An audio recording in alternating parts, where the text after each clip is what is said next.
you download naked women, and it becomes the most popular commercial application of the internet for a really long time was pornography. So let's regulate it. Let's tighten it. How do we fix that? We control the information.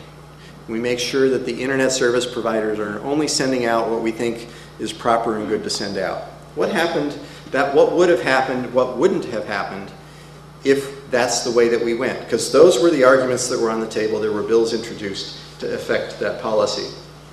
Well, we wouldn't have email, because you can't do that. Email works by just sending it to whoever you know, by having their internet address. And you certainly wouldn't have Google. How does Google work? Google goes out to all the computers that it can find and grabs information from them, puts them on a central server and indexes it, and then allows you to search for it, and then you can go back to the place it came from. Incredibly powerful technology that nobody foresaw. It can't happen if you're regulating information flow from the center. So that's a very loose analogy. I'm waving my hands, and I'm not sure how strong the analogy is to genomic sequence information, but I think there's enough there to say that people are going to want to have access to their genomic information, and they're not going to allow us to interpose medical professionals in all cases between themselves and their genomes. And this is, so in the United States, of course, we have the red states and the blue states, and what I have is 3 arguments that people from the left will make about why tightly controlled genomic information is a bad idea. That is, only rich people are going to have access to it, because it's going to be medical. It's going to trickle down, and basically it's really unfair to treat things, to keep it so expensive so that only a few people can benefit from it. So those are that's the classic liberal argument about why it's not a good idea to keep it as a medical thing. And then you have the libertarian and right-wing arguments, which is you're cutting down on freedom, you're blocking access to information, it's really expensive, it's inefficient, and it's got the heavy hand of government and regulation. So you've got critiques from both the left and the right about the natural inclination of the regulatory apparatus to intervene in this. So where are we? I don't actually have any predictions, except that the technology is going to happen. It is going to be a whole lot cheaper, and we're going to find all sorts of new applications of DNA sequencing information that we haven't thought of yet. Now, I don't know what they are, but I know that they're out there and people will figure them out. And what are we going to do about it? Well, I think we can make a few conclusions right now. One is some of this information really is medical information, and we really do want to keep it in that medical space. So if somebody gets a medical test for Alzheimer's disease or for breast cancer or for something about which they're going to make medical decisions, like whether they're going to get surgery, or maybe even whether they're going to get long-term care insurance, we want to make sure that that information is accurate, the test results are doing what they say they're going to, the purveyors say they're going to do, and that people actually understand the results. So I think we are going to want some stuff in that medical model, but probably not as much as we're going to sweep in if we allow it to be the default. So we would need to come up with a way of identifying which stuff belongs in that space and which stuff we just allow to roam free. Moreover, we can't leave things to the current completely. In the United States right now, there really is no regulatory framework. I think it's fairly clear where we're going to be in maybe 5 to 10 years, is there will be some federal regulation, because if you allow it to stay at the level of California and New York, we're going to have 54 different jurisdictions with different Medicaid stories and rules and stuff like that, and the companies are going to go crazy if nothing else, because they're going to have too many different sets of rules to actually purvey services, and these are services that are more or less inherently national, even international, because you send your sample and you get your result, and you can do that from anywhere in the world. And then we need to develop a set of norms and frameworks for thinking about this at the international level. because it really isn't a purely national thing, although almost all the rule sets, almost all of the legal mechanisms that we have to deal with this information are handled at the national level, but the services themselves are not.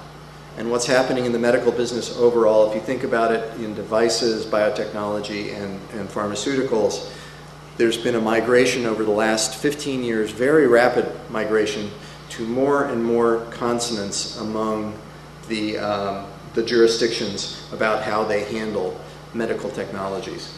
So weak predictions are there will be more regulation, we will have some of it in the medical model, but we're going to have an awful lot more information flowing through our system that's genomic. And we don't know what's going to be happening there. And I have only 3 dicta to think about as we're confronting a profoundly disruptive technology. One is to think first about democratizing it. And what I mean by democratizing it is the inherent value of transparency and disclosing information about what the actors are doing. That's a very good first level of, if you're worried about something that's going on in the world, at least know what's going on in the world. So democratize, but don't over-regulate, and trust a little bit to Darwin.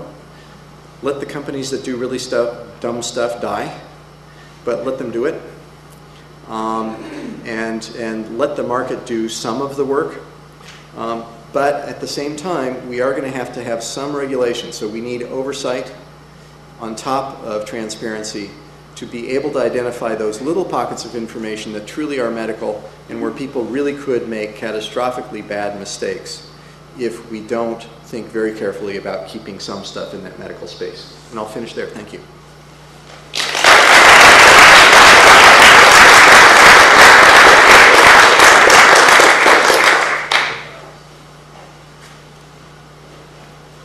So any questions?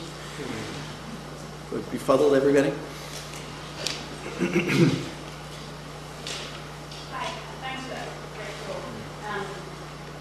My question actually is just on the last point, how to put things in the medical sphere when we don't know what genes will be involved in diseases that we don't know about right now.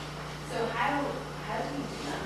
How do you decide, how do we start putting things in the medical sphere when we won't know in the future whether or not genetics or combination of genes will actually be important? So I can't give you a very precise answer to that, Rebecca, but I think here's how I think about it. One is you start from where you are, and where are we right now?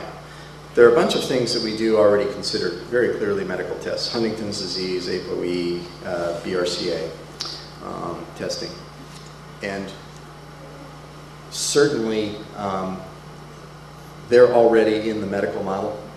Now, I'm not sure that Huntington's disease needs to stay in that model, because there are empirical data now that suggests that people don't find this knowledge as toxic. There's a fairly consistent empirical finding now that when you study people as they learn even really bad news, there is a transient blip. So it's not that you can just deliver this. I don't think you can use the pure consumer model for things like Huntington's disease testing.